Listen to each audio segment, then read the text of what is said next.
Bonjour à tous, je continue ma série sur les hypersensibles. Aujourd'hui, nous allons déterminer si tu es hypersensible ou pas. Pour rappel, ce n'est pas une maladie, c'est une caractéristique qu'on a à la naissance. On vit avec. Ça apporte plein de choses qui sont très positives dans la vie, comme notamment un sens de l'empathie, une meilleure compréhension, plus ressentir les choses. Ça apporte aussi son lot d'inconvénients, comme par exemple, parfois se sentir un peu débordé par les bruits, par les sons, par les odeurs, par les gens. On va en reparler aujourd'hui. Avant de démarrer cette vidéo, j'aimerais juste vous donner un fait que vous pouvez vérifier dans beaucoup de magazines psychologiques, c'est qu'un tiers de la population aujourd'hui dans le monde est ce qu'on appelle introverti, c'est-à-dire qu'on a plutôt tendance à regarder vers le centre de soi ou à se renfermer en soirée plutôt que de regarder vers l'extérieur. Et ce que vous devez savoir, donc ça veut dire que c'est une grande partie de la population est introvertie, et 70% de ces introvertis sont des gens qui sont hypersensibles. Donc ça veut dire que quand on arrive sur des chiffres qui sont aussi gros, on ne peut pas ignorer le fait qu'il y a un grand lien entre le fait d'être introverti d'un côté et le fait d'être hypersensible. Si, suite à la vidéo qu'on va voir aujourd'hui, vous découvrez que vous êtes hypersensible, c'est qu'il y a de fortes chances que vous soyez aussi introverti. Avant de démarrer, je rappelle que vous pouvez vous abonner à cette chaîne si vous le souhaitez. Vous êtes mes ambassadeurs. Si vous connaissez quelqu'un qui est hypersensible ou introverti, éventuellement transférer la vidéo ou expliquer-lui de quoi il en retourne. Il y a aussi la possibilité d'appeler un membre actif de mon équipe. C'est juste en dessous dans cette vidéo, c'est gratuit, ça dure une demi-heure, ça n'engage à rien. Et si à la fin, vous souhaitez aller plus loin, on vous proposera un accompagnement. Alors, première caractéristique sur les 8 que tu es une personne hypersensible, c'est que tu ressens plus fort que les autres. Ben forcément, on parle d'hypersensibilité, on ressent les choses plus fortement. Ça peut être des gens qui vont ressentir plus fortement les sons, les odeurs, les bruits, les émotions. Ce sont des gens qui sont souvent plus réactifs aux événements, qui ont aussi, comme on l'a vu précédemment, plus d'empathie. Ce sont des gens qui ont la capacité de prendre soin des autres. Ben, forcément, lorsqu'on ressent la tristesse ou les émotions de quelqu'un, on est plus à même de l'accompagner, de l'aider, de le guider. Ce que vous devez savoir, c'est que si jamais on mettait 100 personnes hypersensibles dans une pièce, on aurait tous des caractéristiques qui seraient différentes. C'est-à-dire que certains seraient plus sensibles au son, d'autres plus aux émotions, d'autres plus aux odeurs, d'autres plus aux hurlements ou aux disputes. Ça veut dire qu'on a beau être dans une espèce de même case, chaque hypersensible reste très différent les uns des autres. Deuxième caractéristique, un hypersensible est une personne qui pense beaucoup. On dit souvent que ce sont des grands penseurs, ils réfléchissent. On peut aussi parfois être mis dans une case qui est celle des gens qui sont un peu dans la lune ou dans leurs pensées. Et ce sont du coup des gens qui sont très bons dans le travail en équipe. Comme ils ont cette capacité à non seulement avoir de l'empathie par rapport aux autres, à mieux comprendre ce que les autres demandent et qu'en plus ils réfléchissent beaucoup. Du coup, ce sont des gens qui sont vraiment très bons en équipe. Ce sont des gens qui savent aussi bien négocier. Lorsqu'on comprend ce que veut l'autre, ben forcément, on est plus à même d'arriver à trouver une solution intermédiaire. Et ce sont aussi des gens qui sont capables de comprendre le point de vue de chacun. Si jamais tu es hypersensible et que tu te retrouves dans une soirée où 3 personnes pensent différemment, tu seras capable de comprendre quel est l'avis de chacun et pourquoi est-ce que chacun pense de cette manière. Et plutôt que d'avoir un avis tranché en disant non, ça c'est faux, ça c'est vrai, tu vas pouvoir comprendre en disant oui, une partie de ce qu'il dit est vrai, ou en tout cas je comprends pourquoi est-ce qu'il pense comme ça, lui aussi et lui aussi. Donc tu as cette capacité à remettre les gens ensemble, à peut-être parfois baisser les tensions qu'il y a dans certains groupes lorsque dans une soirée c'est un peu animé, parce que tu sais comprendre chacun. Troisième caractéristique, dites-moi en commentaire si vous vous retrouvez dedans aujourd'hui. Les hypersensibles évitent souvent, pas tout le temps, on va le voir ensemble, les sports collectifs. Ce sont des gens qui vont apprécier de s'entraîner seuls, même s'ils peuvent faire des cours collectifs, ce sont des gens qui apprécient de s'entraîner seuls. Ce sont des gens qui n'aiment pas forcément qu'on les observe, comme par exemple lorsqu'ils font des mouvements de sport, lorsqu'ils font un sport où ça nécessite d'avoir un public qui les regarde. Je vais vous citer quelques sports, mais ce n'est pas une liste exhaustive de sports que les hypersensibles adorent. On peut retrouver dedans l'escalade, qui est un sport qui est plutôt solitaire, le vélo. Ça permet de s'aérer, d'être dans ses pensées, de suivre une ligne droite. Vous savez, des fois, lorsqu'on est en voiture ou quand on est en vélo, on regarde défiler le paysage et ça arrive à nous mettre comme dans un état second où on peut réfléchir beaucoup à toute notre vie ou à mettre en place toutes nos idées ensemble. Ça peut être aussi de la course à pied.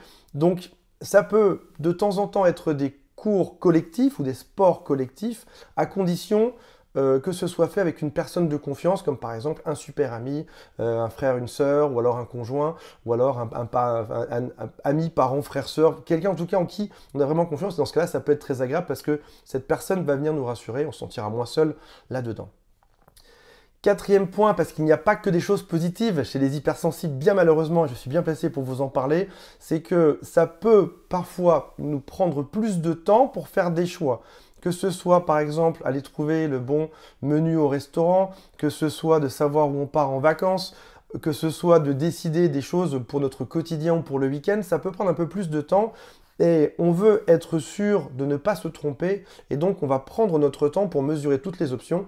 Ça s'explique aussi par le fait que on a un espèce d'instinct qui est incroyable pour comprendre les autres, mais on a aussi cette capacité à intérioriser. On va récupérer tout ce qu'on a d'instinct compris dans une situation, on le récupère, il y a beaucoup d'informations et on va les analyser beaucoup plus profondément. Donc on sera non seulement meilleur sur l'instinct, on sera aussi meilleur pour les analyser plus profondément dans notre cerveau. Et c'est ce qui fait qu'au final, faire un choix, une personne qui n'est pas sensible, elle va dire on s'en fiche, on mange du poulet ou des sushis ou autre et s'en fiche. Toi, tu as 1000 informations par rapport à ton régime, par rapport à ce qui ferait plaisir à l'un, ce qui ferait plaisir à l'autre, ce qui serait peut-être adapté par rapport à la saison, etc. Tu as beaucoup de choses qui t'arrivent. Tenez de tout pour avoir la meilleure solution à la fin. Cinquième chose, c'est que tu fais attention peut-être aux petits détails, comme par exemple, tu seras un des rares ou une des rares qui va remarquer que sur un mur, il n'y avait pas une petite tache noire la veille et aujourd'hui il y a une petite tache noire. Tu seras capable de remarquer ça parce que tu prêtes attention à tout. On se rappelle que ce sont des gens qui ont un instinct qui est très très développé, donc ils vont pouvoir analyser des situations de manière très rapide.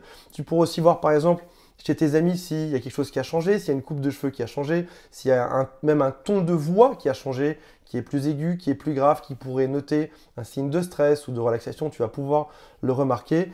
Et c'est ce qui fait que des fois, tu arrives dans une soirée et tu es la seule personne qui a remarqué 1000 petits détails dans cette pièce-là, alors que les gens ne les regardent absolument pas. Sixième point, qui celui-ci est positif, on ne va pas être que dans le positif que dans le négatif, tu as souvent des bonnes manières, ce sont des gens qui sont consciencieux, qui sont polis, qui savent demander pardon, qui savent aussi faire attention à la manière de se présenter eux-mêmes, qui savent aussi comment présenter un intérieur d'appartement ou de maison. Ce sont aussi des gens qui savent présenter des phrases ou des concepts ou des idées qu'ils ont en utilisant les bons mots, ceux qui ne vont pas vexer et ceux qui seront le plus proches de la réalité. Ce qu'ils veulent surtout, c'est ne pas poser de problème et faire que tout le monde soit bien à l'aise autour d'eux. Quand on parle d'hypersensibles, on est rarement sur des profils de gens qui sont méchants, qui veulent faire du mal aux gens, on est plutôt sur des gens qui sont très empathiques, très gentils. Septième point, tu as peut-être déjà souffert d'anxiété ou de dépression, pas obligatoirement, mais dans un certain nombre de cas, ça arrive. Ça peut venir de mauvaises expériences du passé, par exemple avec des mauvaises rencontres. Tu as été avec des gens qui t'ont fait du mal un jour, du coup, tu peux avoir peur que ça t'arrive. Quand on est hypersensible, on ressent tout beaucoup plus fort. Et là, forcément, on a rencontré quelqu'un dans une situation, ça s'est mal passé, on a ressenti ça beaucoup plus fort que les autres. On a peur de se remettre dedans. Si jamais une personne regarde cette vidéo et qu'elle n'est pas hypersensible, imaginez-vous être dans un monde où tout serait 2-3 fois plus fort en émotion, en odeur parfois, en son. Imaginez quelqu'un hurle dans la rue, vous le ressentez en son 10 fois plus fort, vous le ressentez au fond de vous 10 fois plus fort, ça pourrait être extrêmement paniquant, c'est à peu près ce qu'on ressent, si jamais vous n'êtes pas hypersensible. Les mauvais rapports avec les gens, ça peut être quelque chose de stressant. On peut aussi avoir besoin de se sentir en sécurité dans un endroit, une espèce d'endroit refuge. Si on reprend l'exemple de tout à l'heure, si jamais on sort dans la rue, qu'on se sent agressé par plein de choses, on peut avoir besoin d'arriver chez soi, un cocon, calme, douillet, où il n'y a pas trop de bruit, il n'y a pas de personnes dangereuses dedans, l'endroit est rassurant dans les odeurs, dans les sons, dans tout ce qui se passe, on se sent bien. Et si je devais rajouter quelque chose, c'est que si jamais, quand on a été petit et hypersensible, on se rappelle que l'hypersensibilité arrive souvent à la naissance, si jamais on est trop couvé après, on peut avoir une sensibilité qui ne se développe pas ou on peut ne pas apprendre à la maîtriser. Si jamais, par exemple, tes parents te font vivre dans un monde de coton, on peut ne pas apprendre à gérer son hypersensibilité, qui peut au final aussi devenir un atout gigantesque quand on est hypersensible. C'est ce qui fait qu'on comprend mieux les gens, qu'on peut plus progresser dans sa carrière, qu'on peut mieux négocier, etc. Et si on était trop couvé, on n'a pas utilisé ce super pouvoir, Et si au contraire, on a été pas assez couvé ou pas assez aimé ou un peu rejeté ou qu'on avait des parents qui étaient pas du tout hypersensibles, ça veut dire qu'on peut arriver à l'âge adulte avec une hypersensibilité qui se déclenche trop vite. On est hypersensible à naissance, les parents sont trop durs, trop forts, crient trop auprès de nous, ben, qu'est-ce qui se passe derrière? On réagit beaucoup, beaucoup trop vite. De manière générale, on a appris à être toujours comme ça. 8e point, souvent, les hypersensibles détestent les films d'horreur, les films de guerre. Encore une fois, pour quelqu'un qui regarderait cette vidéo qui ne serait pas hypersensible, imaginez si vous regardez un film de guerre, Alien, ou un film de combat, un film dans l'espace, et que le son était plus fort, que les images étaient plus fortes, que c'était plus gore, vous trouveriez ça affreux. C'est à peu près pareil. Ça vient trop déclencher notre propre sensibilité. On se sent submergé. Comme en plus, on est sur des profils qui ont de l'empathie, et bien derrière, on ressent de l'empathie pour ces personnes-là, même si c'est un film. J'ai une image qui est très sympa par rapport à l'hypersensibilité qui va peut-être vous parler. C'est quelque chose qui est très imagé, mais qui résume bien l'hypersensibilité. Imaginons que on est les mailles d'un filet de poisson.